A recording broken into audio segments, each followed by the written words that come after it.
The goal of this video is to talk about the first isomorphism theorem, and we'll begin with a pretty natural question.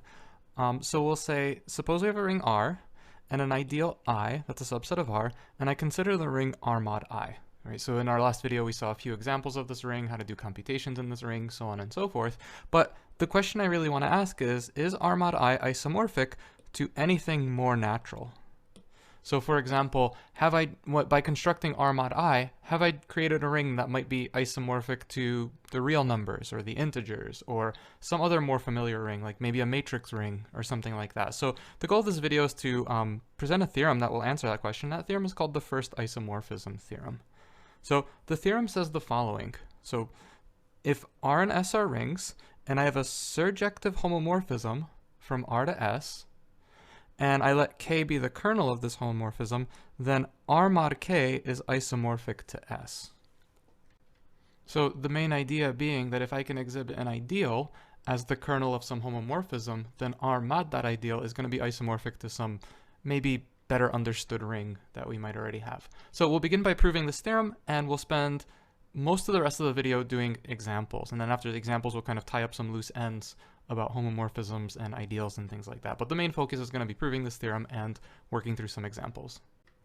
Okay, so let's begin our proof of this theorem. So what I'd like to show is that R mod K is isomorphic to S. And the way I'm going to do this is I'm going to write down a function and show that this function is an isomorphism. So I'm going to define a function f from R mod K to S in the following way.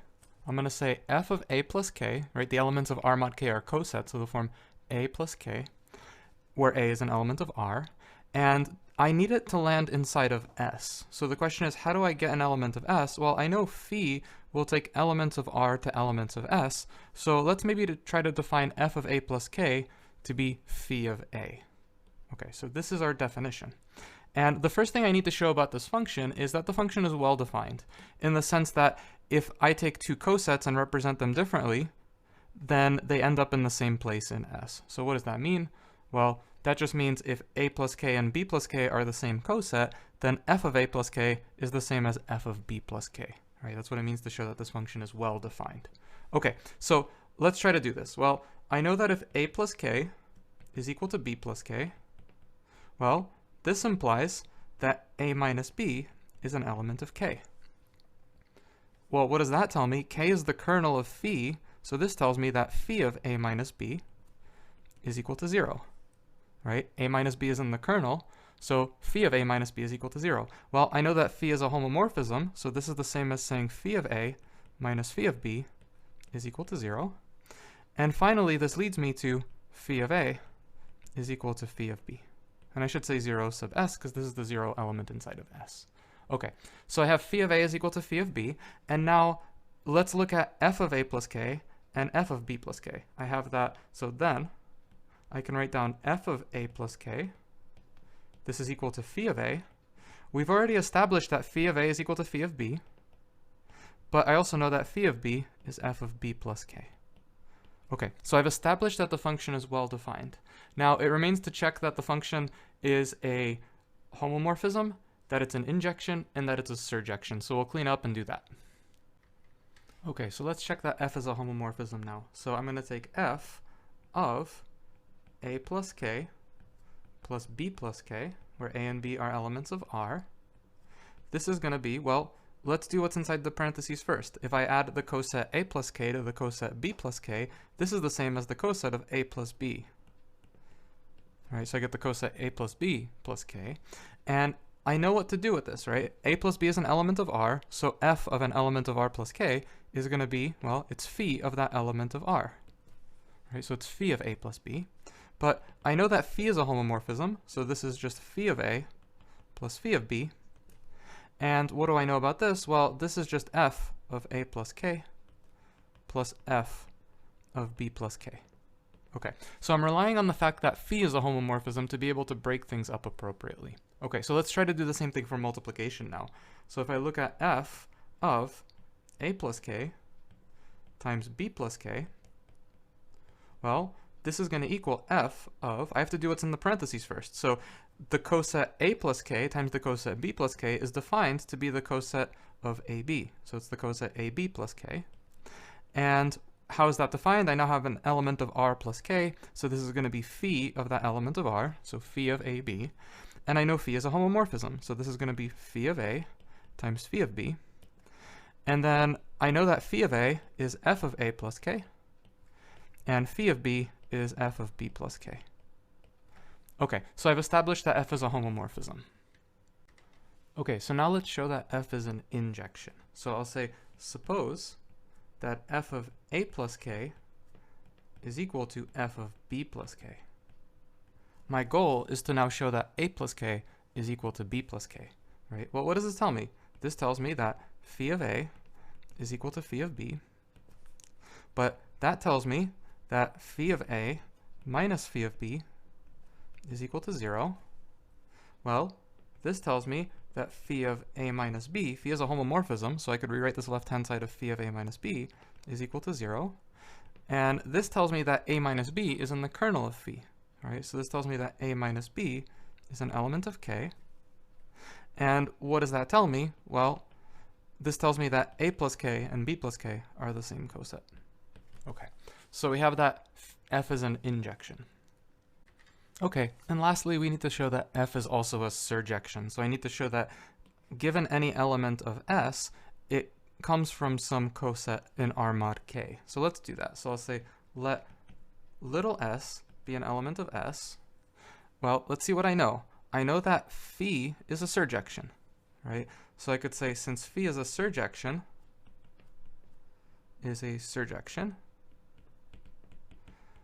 I can say there exists an R in R such that phi of R is equal to little s. Okay, well, but then I know that f of R plus k is equal to phi of R is equal to s, so f of R plus k is equal to s. So I've shown that s comes from some element, namely it comes from R plus k. It comes from the coset R plus k. So I've shown that this is an isomorphism, so I have that R mod k is isomorphic to S. So now let's do a few examples. Okay, so let's start our first example. So what I want to show is that R bracket x mod the ideal generated by x is isomorphic to R. So first let's think about this a little bit intuitively. Remember, when I form a quotient ring, the ideal that I'm quotienting by are elements that I want to identify with 0. So in some sense, my intuition here should be that I'm taking the polynomials whose coefficients are in R, and I'm identifying x with 0. So in some sense, I'm setting x equal to 0. And you can imagine if you take a polynomial and you set x equal to 0, you'll get a real number back. So the way to think about this is this ring of polynomials, mod this ideal, is going to be isomorphic to the real numbers. I should be able to get all the real numbers back, but how do we formally prove this? This is where the first isomorphism theorem comes in. So let's try to do this. Well, the first thing I'm going to do is I'm going to set up a function from R bracket x to R, and what do I want to do? I want to somehow set x equal to 0. So I'm going to set up a homomorphism that does that for me. So I'm going to take phi to take the polynomial a0 plus a1x plus a2x squared plus so on and so forth, and just set it equal to a0. So this is the same as taking this polynomial and just replacing all the x's with 0.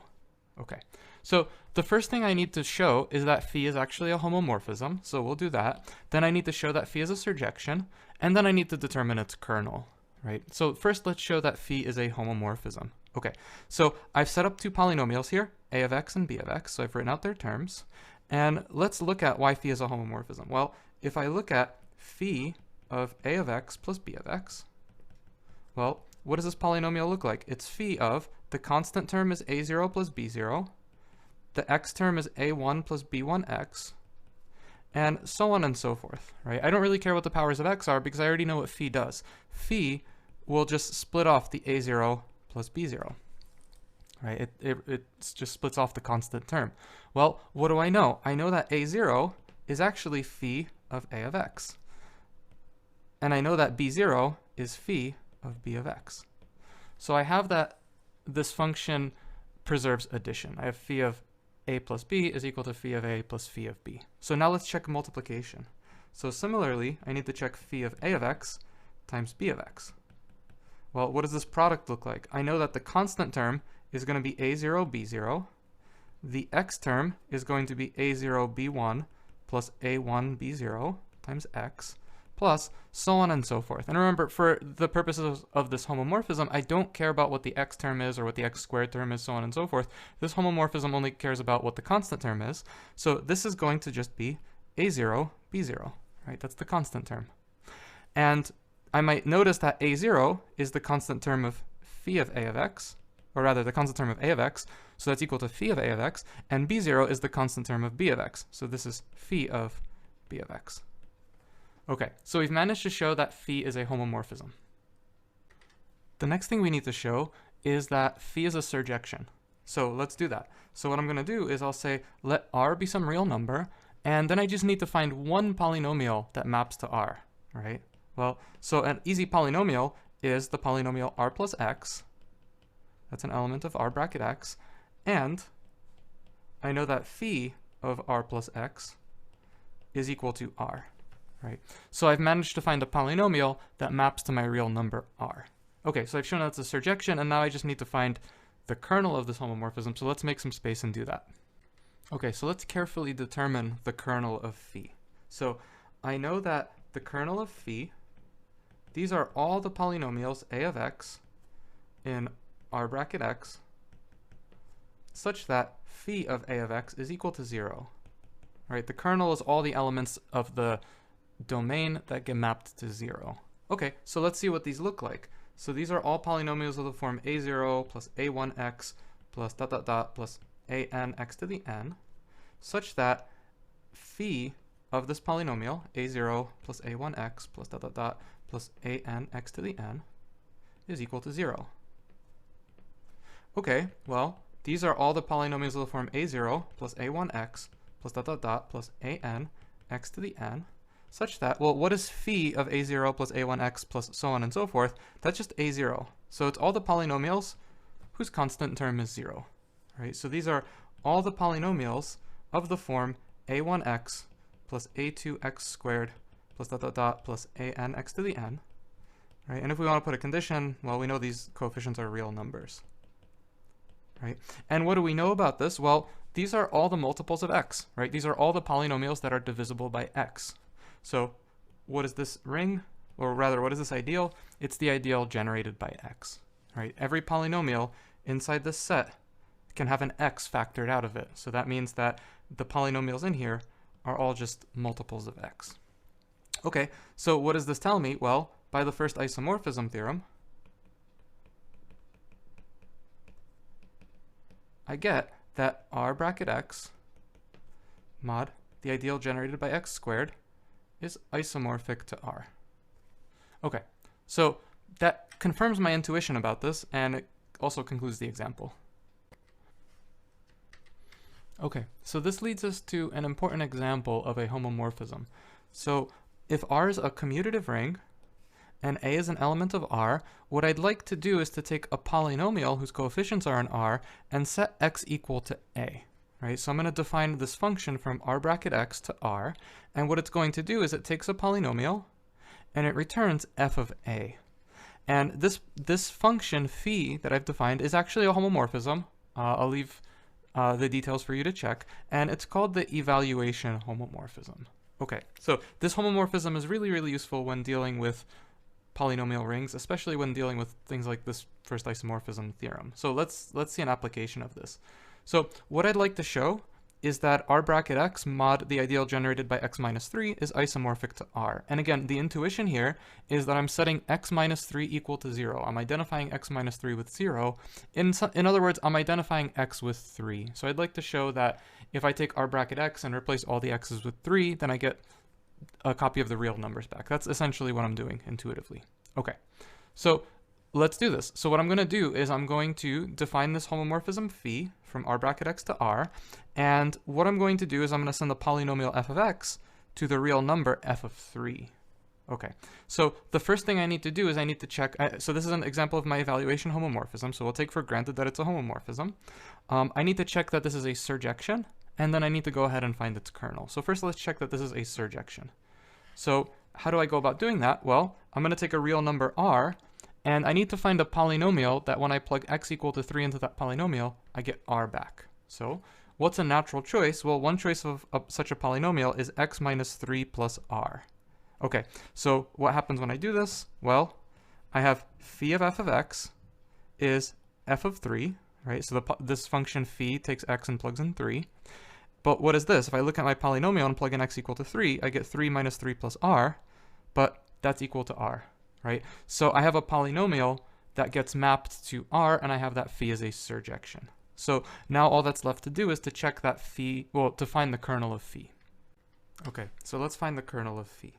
I have that the kernel of phi, so let's write out the definition. These are all the polynomials in r bracket x such that phi of the polynomial is equal to 0.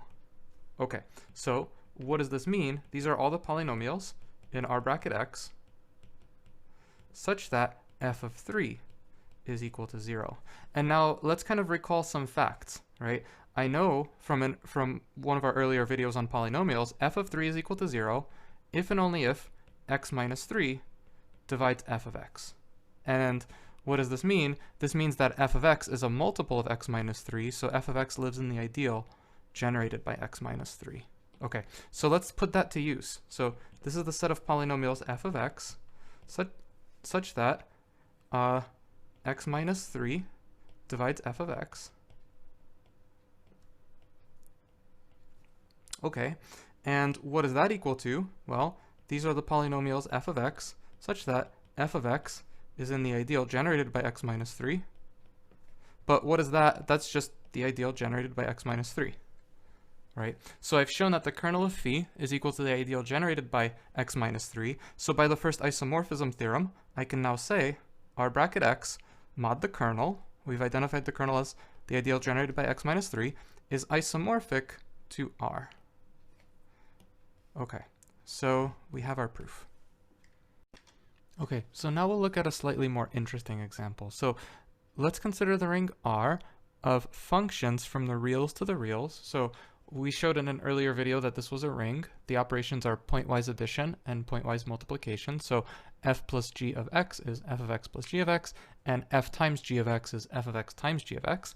And I'll consider the set I of all functions from R to R such that f of pi is equal to 0. So let's recall some of the things that we showed about this. Well, one thing that we showed was that I was an ideal of R. So that was in the previous video. We talked about why I was an ideal of R. We also made the identification that if f is a function from the reals to the reals, and f of pi is equal to little r, then f plus I, the coset of f, is equal to cr plus I, the coset of cr, and cr is just the constant function. So cr is the function defined by cr of x is equal to r for all real numbers x. So we showed that f was equivalent to a constant function under congruence modulo I. And what did that tell us? That told us that r mod I is just the coset of the constant functions. So you might say, oh, well, constant functions, I could identify those with real numbers. So it looks like every element of r mod I can be identified with a real number. In particular, cr plus I can be identified with the real number r. So it seems like this ring, r mod I, should be isomorphic to the real numbers. So let's actually prove that this ring is indeed isomorphic to the real numbers. Okay, so let's define a function from R to the real numbers and show that it's a surjection, show that it's a homomorphism, and determine its kernel. So I want to use the first isomorphism theorem. So I'm going to define the following function. I'm going to define phi from R to the reals by, and what does this function need to do? This function needs to take a function f from the reals to the reals and give back a real number. So I'm going to define phi of f to be f of pi. Okay, so the first thing I'm going to show is that phi is a surjection. Okay, so let's think about this. Well, I'm going to say let r, little r, be a real number, and I need to find a function from the reals to the reals that's going to map to little r. Right? So if I consider the function f of x to be x minus pi plus r, I know that this is an element of R. This is a function that if I plug in a real number x, I get back a real number x. So it's a function from the reals to the reals. Okay, well, what do I have? Then I know that phi of this function f is going to be f of pi, and that's going to be pi minus pi plus r, so that's 0 plus r, which is r, right? So I've shown that this function is indeed a surjection. That is, I've shown that if I take a real number little r, there is some function f that maps to little r. So the next thing I need to show is that phi is actually a homomorphism. So I'm going to take two functions, f and g, inside of my ring R, and let's look at this. If I look at phi of f plus g, this is going to be f plus g of pi, but this is just defined to be equal f of pi plus g of pi, and I know that this guy is just phi of f plus phi of g. Okay, so we have that it preserves addition, and let's check multiplication. If I look at phi of fg, well, this is the function fg of pi, but how is fg of pi defined? It's f of pi times g of pi. So this is just going to be phi of f times phi of g. Okay, so I've shown that this is a homomorphism, right? And again, the idea being that addition is defined to be pointwise addition, and the product of two functions is defined to be the pointwise product. Okay, so now the last thing to do is to find the kernel of this function. So finding the kernel of this function is actually not too bad. So let's kind of write out our definition. So the kernel of phi, these are all the functions f in R, so it's all the functions f from the reals to the reals, such that phi of f is equal to 0. Okay, so let's use our definition of phi of f. These are all the functions f in R, such that, well, phi of f is defined to be f of pi, right? So all I'm really saying here is that f of pi is equal to 0. Well, what have I just written down? If you look at this definition, or if you look at the set is, that's just I, right? So it turns out that the kernel of phi is equal to I, and so by the first isomorphism theorem, I have a surjective homomorphism from R to the reals, and its kernel is I, so I know that R mod I is going to be isomorphic to the real numbers. So again, our suspicions are confirmed. Okay, so in the next example, we'll consider a matrix ring. So recall that the set of 2 by 2 matrices with real coefficients, or with real entries, is a ring under addition, matrix addition, and matrix multiplication, and we'll consider the subring of upper triangular 2 by 2 matrices. So these are matrices of the form A, B, 0, C. And one thing I can show is that I, the set of matrices of the form 0B, 0, 0, so these are all the strictly upper triangular matrices, the diagonal is equal to 0, is an ideal of S.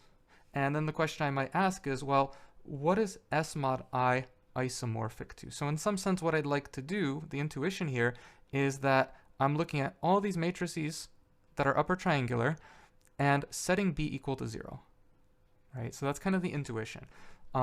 What I claim is that the matrices that I'm left over with, or rather the ring that I'm left with, is isomorphic to R cross R. It's just a copy of R cross R. So let's prove this.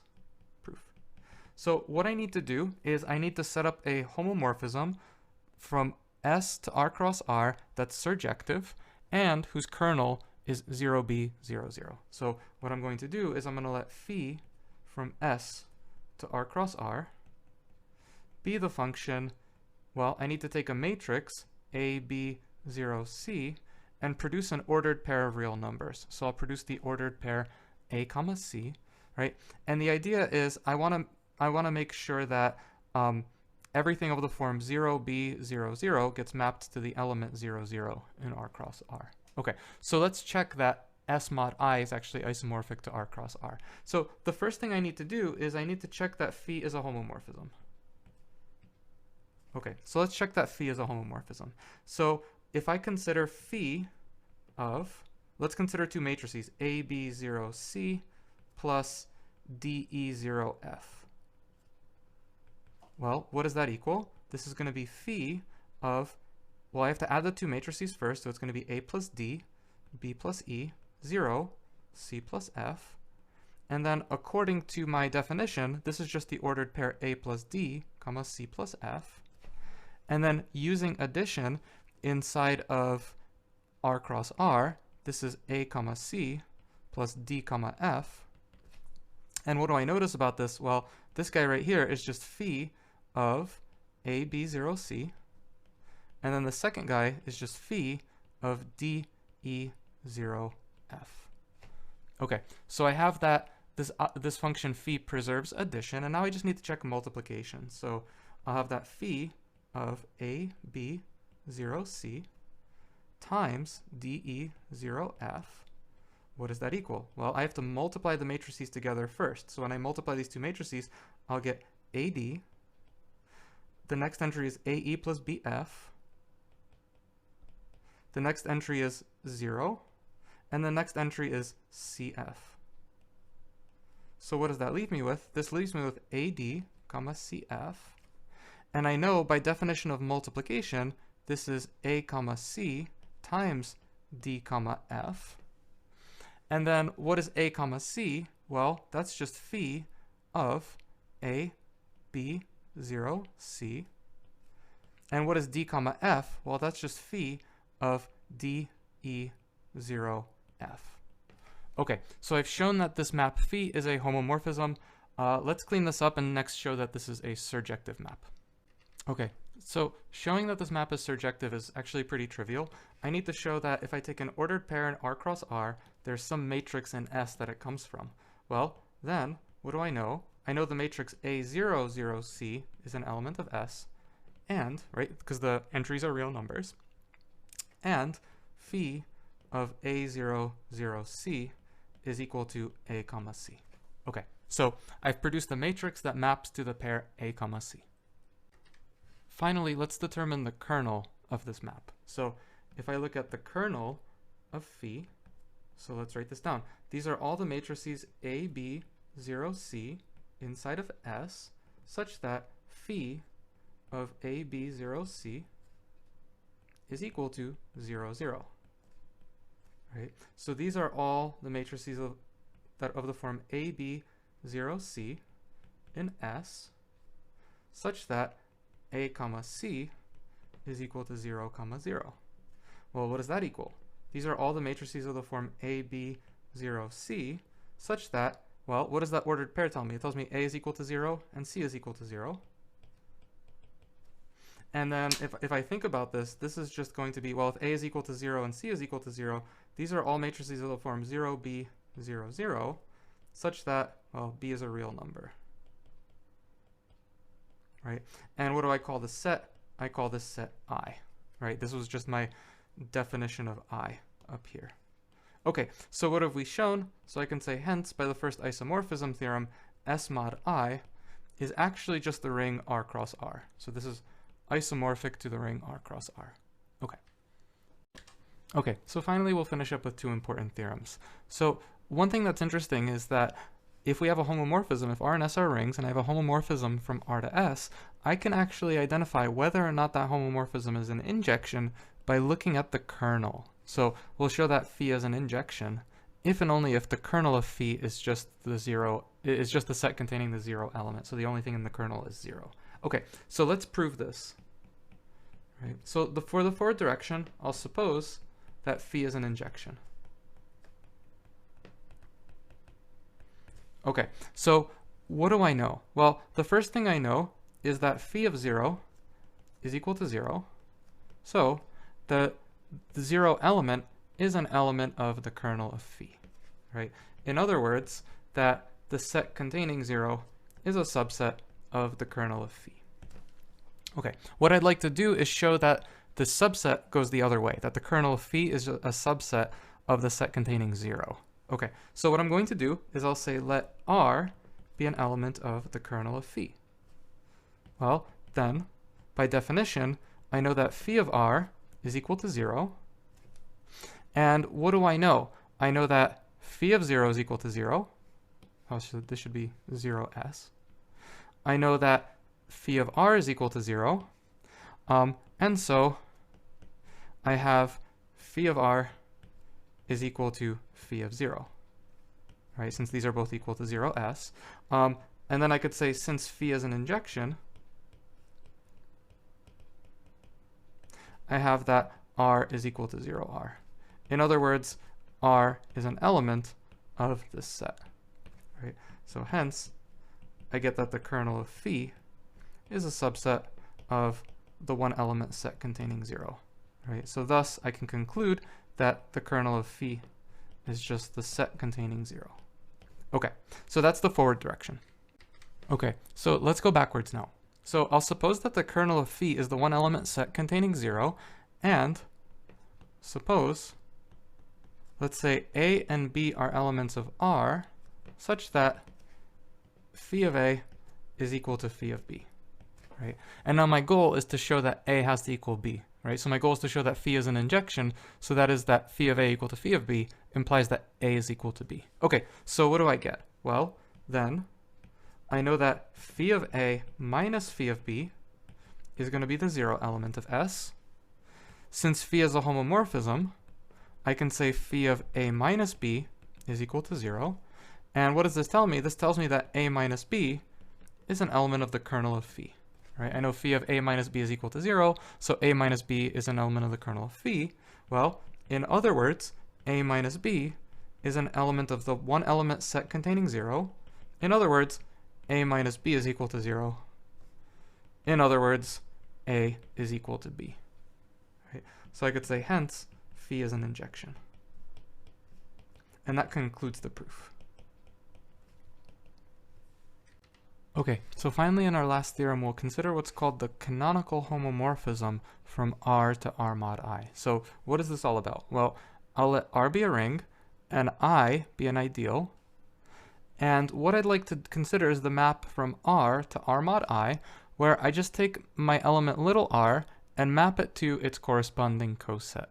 So the idea here is that this map is a surjective homomorphism, and the kernel of this map is I, right? And this map is called the canonical homomorphism. One thing to notice here is this theorem tells us that every ideal is the kernel of some homomorphism, right? And in particular, it's the canonical homomorphism. Okay, so let's prove this. So the first thing I need to do is check that this is a homomorphism. So I'll check that pi is a homomorphism. So let's do that. Well, I'll say let A and B be elements of R. Well, what do I know? If I look at pi of A plus B, this is going to be the coset of A plus B. So it's A plus B plus I. And by definition, this is the coset of A plus the coset of B. But this is nothing more than pi of A plus pi of B. Okay, so we'll do the same thing for multiplication now. I'll notice that pi of AB, this is AB plus I. And then by definition, this is A plus I times B plus I, which is nothing more than pi of A times pi of B. Okay, so I've shown that this is a homomorphism. We can show that pi is a surjection. And this is also pretty straightforward. So I'll say let R plus I be an element of R mod I. Well, then what do I know? I know that it must be a coset of some element of R.